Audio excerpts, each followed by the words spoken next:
kepala kelompok tentara bayaran Wagner, yaitu Yevgeny Prigozhin, mengklaim telah menguasai semua lokasi militer di kota Rostov-on-Don dan menuntut kepemimpinan militer Rusia menandatanganinya setelah menuduh mereka membunuh pasukannya. Di sisi lainnya, Kementerian Pertahanan Rusia mengatakan dalam sebuah pernyataan yang ditujukan kepada para pejuang Wagner bahwa mereka telah ditipu dan diseret ke dalam petualangan kriminal oleh Prigozhin. Sementara itu, pernyataan Putin sangat keras, yaitu mengatakan mereka yang berada di belakang pemberontakan bersenjata akan dihukum. Kemudian drama ini ditutup dengan perintah Prigozhin tiba-tiba membatalkan rencana pemberontakan dan kemudian pergi ke Belarusia. Ibu, Bu Koni pernah memuji Wagner sebagai faktor yang membawa Rusia dalam kemenangan terutama pada Bakhmut ya. Dengan perkembangan ini, apakah yang sebenarnya terjadi, Bu? Begini, pertama kita harus ingat bahwa markas besar militer Rusia di Rostov-on-Don ini, dia itu basis logistik utama serangan ke Ukraina. Oke? Okay? Yes. Sementara Wagner dan Rusia sendiri, pemimpin Rusia ya, terutama MOD maksudnya, itu banyak sekali sebenarnya berselisih tentang cara perang di Ukraina. Oh, gitu itu ya. Nah, Prigozhin sendiri kalau kita lihat beberapa kali melakukan kritik terbuka. Jadi Prigozhin itu kita manggilnya Opa Prigozhin. Itu banyak melakukan kritik misalnya bagaimana secara belak-belakan dia kritisi pemimpin militer Rusia gitu. Dan dia malah menuduh juga Rusia militer Rusia itu melancarkan serangan rudal mematikan terhadap pasukannya sendiri dan dia marah betul lah pastinya kan ingin menghukumnya. Intinya tuh kan, tapi kalau saya bilang ini banyak sekali berita barat tuh yang jadi salah, seolah-olah terjadi kudeta di Moskow gitu. Padahal yang terjadi itu adalah sebuah demo atau protes atau ngambek ya dari private military company Wagner atau the leaders yang kemudian itu diselesaikan dengan deal tertentu antara Moskow dan Wagner Group dengan bantuan Presiden Belarus. Nah, kalau ceritanya saya sendiri memuji, sangat gitu kan. Karena gini, efektivitas tempur Wagner itu dalam beberapa operasi dimanapun yang dia dikirim dan dia lakukan, itu tuh keren banget gitu. Prigozhin itu masuk dalam subsistem Presiden Putin, yang rasanya dia tuh seorang patriot menjadi tangan kiri negara, kira-kira gitu loh. Kalau tangan kanan tentara militer Rusia, tangan kirinya itu adalah tentara bayaran ini. Sebenarnya sih kalau ditanya ini pernah terjadi nggak? Iya pernah lah. Blackwater misalnya. Blackwater itu tangan kirinya Amerika Serikat, di tangan kanannya ada tentara resmi Amerika, di tangan kiri itu ada Blackwater untuk di wilayah-wilayah operasi tempur gitu. Nah pada case Wagner ya kan protes ini juga pernah terjadi. Misalnya waktu itu dinamikanya itu gimana ya? Adalah beberapa tempat nanti saya coba ingatkan ya. Tapi pada case ini kita mesti ingatkan timbul dinamika yang tidak diinginkan oleh Opa Prigozhin yang tidak puas kepada kepala angkatan bersenjata Rusia, which is Sergei Shoigu gitu kan. Nah, Prigozhin ini merasa angkatan bersenjata Rusia itu tidak cukup mendukungnya. Ini catat ya. Bukan marah sama Presiden Putin, bukan marah sama Putin. Ini yang mesti kita luruskan. Karena marahnya itu atau kecewanya itu merasa angkatan bersenjata tidak cukup mendukung. Nah, contohnya begini, pernah terjadi di mana? Amerika pernah. Emang Jenderal MacArthur nggak pernah menghadap Presiden Eisenhower? Pernah. Dia bawa tongkat komando dan bilang waktu perang Vietnam, kalau anggaran pertahanan saya nggak dinaikkan, silahkan ambil tongkat komando, saya nggak mau bertanggung jawab jika prajurit saya mati. Nah, kira-kira Prigozhin juga saya nggak tahu, saya belum ngobrol sama Pak Prigozhin, saya belum ngobrol sama Pak Sergei Shoigu. Tapi ada pasti sesuatu hal, apanya saya nggak tahu, ya kan? Tetapi itu membuat kemudian beliau kecewa dan kemudian melakukan kengambekannya itu gitu kan. Nah, karena bagaimanapun Wagner ini mengantarkan kesuksesan operasi militer Rusia, ya kan? Jadi kalau kemudian dia merasa kecewa atau frustasi kepada beberapa hal dari Jenderal Shoigu, maka kemudian dia menginisiasi mobilisasi pasukan Wagner, gitu kan, ke wilayah-wilayah lain. Nah, ini in short-nya lah, kalau saya ngomong pendeknya, Ini sebenarnya potensi pemberontakan bersenjata atau kita sebutnya arms mutiny ya dari pihak swasta gitu. Nah, tapi yang kita mesti jelas, kenapa ini cepat berakhir ya atau kenapa cepat terkendali? Iya. Sikap tegas Presiden. Presiden Putin menyatakan pemberontakan terus dihukum, ya kan?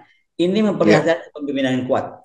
Bagaimanapun, pemimpin yang kuat yang mampu memberikan arahan jelas, mampu memberikan orientasi bagi keamanan nasional yang juga jelas dan tegas, itu akan kemudian ditangkap oleh siapapun pemberontak itu dengan cepat. Contoh, ya kan? Dengan cepat negosiator Moskow, ya kan, berhasil berunding dengan Prigozhin, ya kan, dan kemudian menghentikan kengambekannya gitu. Makanya dia pergi ke Belarus bersedia. Saya nggak bilang dia di ini loh, saya sih belum bilang dia mengasingkan diri. Bisa aja dia cuma healing, mau sebulan, 2 bulan, ya kan? Gitu kan? Betul, Karena betul. gini, yang kita mesti tahu, Prigozhin itu seorang prajurit sejati. Jadi dia tidak ego minded, tidak self centered minded, dan tidak group oriented minded. Remember ya, dia punya power sebagai untuk menjadi ego, untuk menjadi menjadi grup orientasinya lebih penting. Tapi dia sadar keegoannya dan grupnya itu memang penting, tetapi ada yang jauh lebih penting, kebersatuan Rusia dan tidak pecahnya perang saudara. Beda nih sama Presiden Zong yang sedang memimpin Ukraina itu. Ini kan egonya besar, kematangannya tidak ada, ya kan? Leadershipnya diatur. Nah, beda. Jadi menurut saya jangan GR dulu lah Barat itu gitu.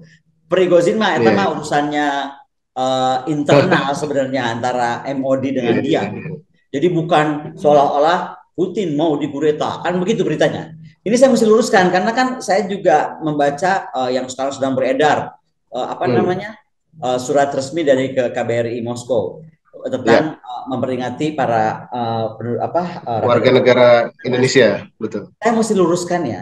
Ini kenapa jadi pada heboh sampai wakil ketua MPR telepon saya.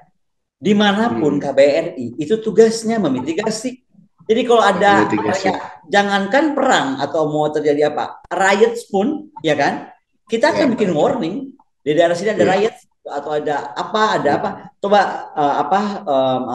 berdiam dalam rumah, gitu. Itu is a normal warning. It's not a big thing dan jangan bikin pada kegeeran nih, terutama mungkin orang-orang pendukung Ukraina di sini ya, seolah-olah Moskow udah mau jatuh gitu kira-kiranya. Padahal enggak lah, enggak. This is not about Kremlin versus Wagner. This is about Wagner yang upset terhadap kebijakan MOD dan juga angkatan bersenjata Rusia. Itu which is normal. Ya. Nah, dalam kondisi seperti ini, kira-kira apa langkah yang akan diambil oleh Amerika dan Ukraina? Amerika mah jelas heboh lah. Biden tuh langsung telepon pemimpin Eropa, misalnya saja dia telepon Prancis, ya kan, dia telepon Emmanuel Macron, dia telepon Kanselir Jerman Olaf Scholz, dia telepon Perdana Menteri Inggris Rishi Sunak, dan dia bilang bahwa kita sekutu harus terus mendukung Ukraina, gitu kan. Nah, tanpa ragu pihak CIA dan intelijen Ukraina ini akan pasti menurut saya mencari jalan menawarkan asilum, menurut aku ya, kepada Prigozhin. Ya, karena gini loh, kalau kita lihat dari aspek perang, Prigozhin ini kan kalau sampai mau membelot, ya dia punya luar biasa informasi very strategik gitu kan. Betul. Saya kalau CIA dan NATO friends dan semua ini mampu merayu atau membuat dia menerima asilum tersebut, maka Prigozhin ini pasti akan sangat berharga, karena kalau dalam dunia intelijen, siapapun orang yang punya high value asset, punya source informasi kah, apapun yang kuat itu kan, bahkan pengetahuan tentang pertahanan Rusia misalnya, strategi Rusia, kekuatan Rusia dalam operasinya pasti itu menjadi sangat penting gitu kan. Tapi sekali lagi nggak semudah itu, jangan dulu menghayal, karena Rusia juga is not an easy country to beat, dari mulai pertama kan aku udah bilang. Iya. Nah, dari kejadian ini Bu, apakah menggunakan PMC masih menjadi sebuah opsi dalam perang, adalah suatu opsi yang aman Bu? Perang mau sama tentara beneran atau perang sama tentara PMC, namanya perang itu sangat tidak aman. Mau private military kah, mau tidak private military kah. Jadi bagaimana misalnya kita lihat ya PMC Blackwater di Irak. Iya. mereka juga mencoreng operasi militer Irak ya, mencoreng operasi militer Amerika di Irak dengan berbagai Iya. pelanggaran kemanusiaan kan, ya kan? Iya. Dan kita bisa lihat bagaimana masyarakat Irak kemudian menghukum PMC Blackwater karena pembunuhan serta dehumanisasi yang dilakukan gitu kan. Nah, tapi itu Irak. Tapi sampai detik ini Pentagon tetap menyewa Blackwater, ya kan? Karena sekarang apa? Karena ada yang bisa dipisahkan dari operasi militer kritikal dan operasi militer utama gitu kan. Misalnya operasi militer utama yang kritikal itu adalah kalau dilakukan oleh pasukan humaniter itu akan kalau dilakukan oleh pasukan kita pasukan biasa itu akan mudah terkena masalah humaniter. Oke, okay? Jadi ada operasi-operasi krusial. Makanya saya pernah bilang kalau sampai Papua ini akhirnya kita jadi rugi kehilangan prajurit-prajurit garda terdepan bangsa, apalagi Kopassus katanya nomor 3 nomor 5 dunia kalah sama pemberontak gitu kan. Ya kita pakai private military aja kok susah banget. Karena saya yakin kok PM itu Betul, dibayarin betul. tadinya. Nah, Iya, kemudian iya, juga kita betul. mesti lihat ada misalnya penjara perang. Penjara perang itu ada juga yang dijalankan swasta ya. Misalnya saja dilakukan dengan apa ya, dengan integrasi dua kemanusiaan gitu kan. Apa sih itu misalnya Angelity Cooperations ya, kemudian ada CACI internasional. Bagaimana kasus di Abu Ghraib prison, remember kasus-kasus penjara itu kan sangat tidak manusiawi kan.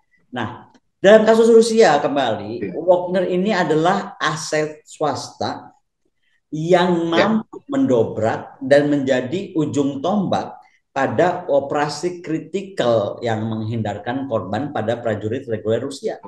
Jadi, it's not a big thing. Blackwater did this before, ya kan?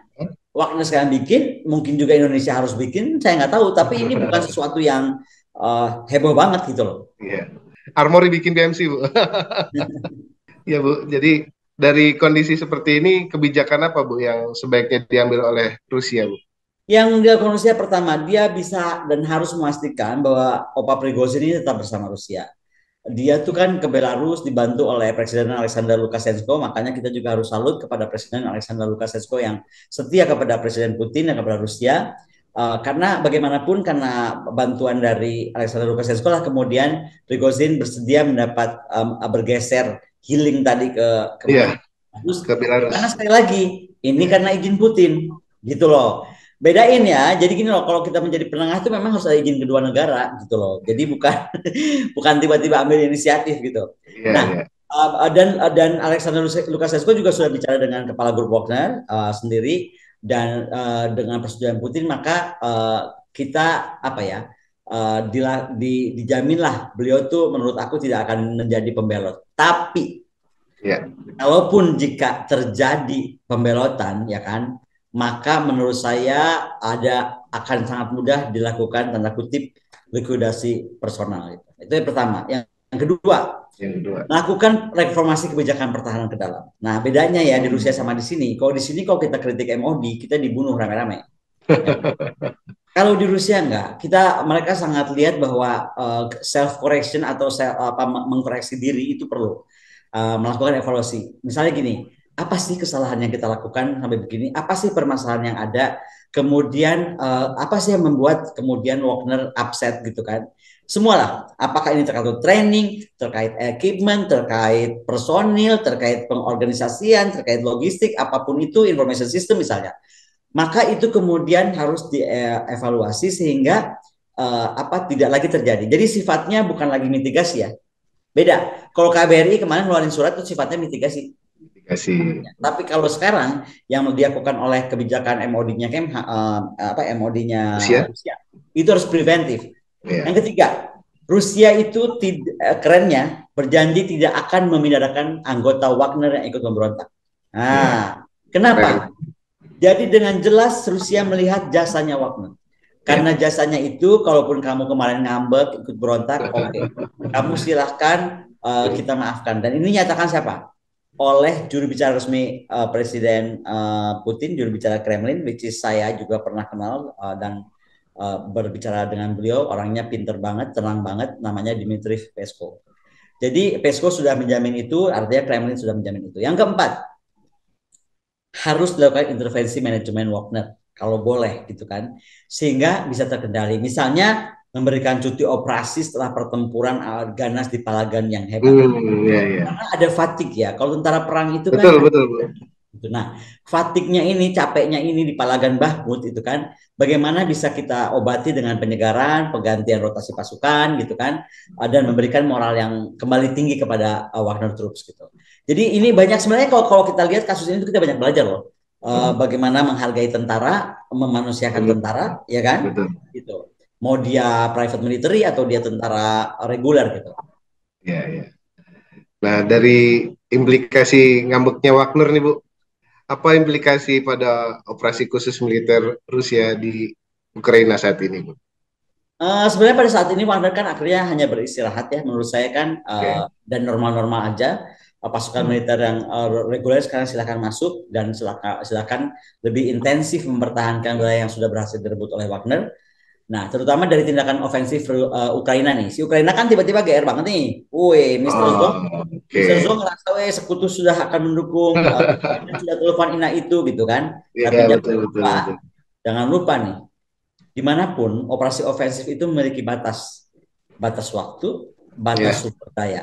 Nah, Hmm. ketika ini habis, maka menurut saya Rusia akan masuk lagi gerakan maju berbekal posisi strategis Bahmut. Karena Rusia itu punya banyak opsi strategis untuk Ya. dengan adanya Bahmut untuk merusuk masuk ke wilayah-wilayah Rusia gitu kan. Yang terpenting adalah tidak ada masalah selama informasi dan pengetahuan tentang situasi kelemahan dan kelebihan di palagan perang yang dimiliki Opa Prigozhin itu jatuh ke tangan siapapun, termasuk of course lah dan paling utama geng NATO. Tapi saya cuma mau bilang pasti ya, FSB ya kan dan Angkatan Bersenjata Rusia itu sudah memikirkan hal terburuk. Jadi Opa Prigozhin mau healing, monggo. Opa Prigozhin mau tinggal dulu di Belarus sekian lama, monggo. Iya, Opa iya. Asilum kemanapun asal bukan ke geng Ukraina dan NATO dan kawan-kawannya oke gitu. Tapi this is Russia ya. Iya. Sudah dipikirkan kalau sampai yang terburuk terjadi, maka FSB dan Angkatan Bersenjata Rusia sudah menyiapkan hal yang terburuk. Jadi dari cerita ini aja nih, kita mesti belajar loh. Pertama ya, cepet banget masalah itu dikendalikan. Keren nggak? Coba bayangkan dalam berapa jam selesai masalah itu. Karena apa tadi saya Betul. sudah katakan pemimpin yang tegas itu penting.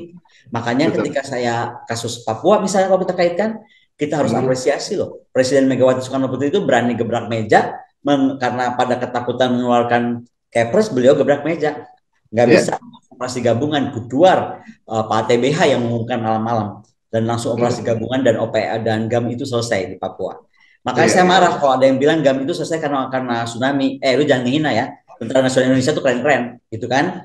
Tsunami datang kemudian iya, batas bantuan Tuhan yang Maha Kuasa. Tapi Betul. GAM itu ditindak tegas dengan keputusan Presiden Megawati Soekarno Putri, sampai hari ini kita mesti hormat. Dan itu yang Ya. kita tuntut sekarang kepada Presiden Jokowi, tegaslah tentang masalah Papua. Papua. Karena Ya. ini nggak main-main. Kalau bisa mau pakai tentara beneran kayak, mau pakai Kopassus kah, mau pakai Koopsus kah, mau pakai Wagner juga sekalian atau private military mau di hire gitu kan, selama dia Betul. di NATO, let's Betul, do it. betul. Karena namanya melepaskan diri dari NKRI itu Betul. tidak boleh terjadi. Dan itu yang kita mesti contoh dari Presiden Putin.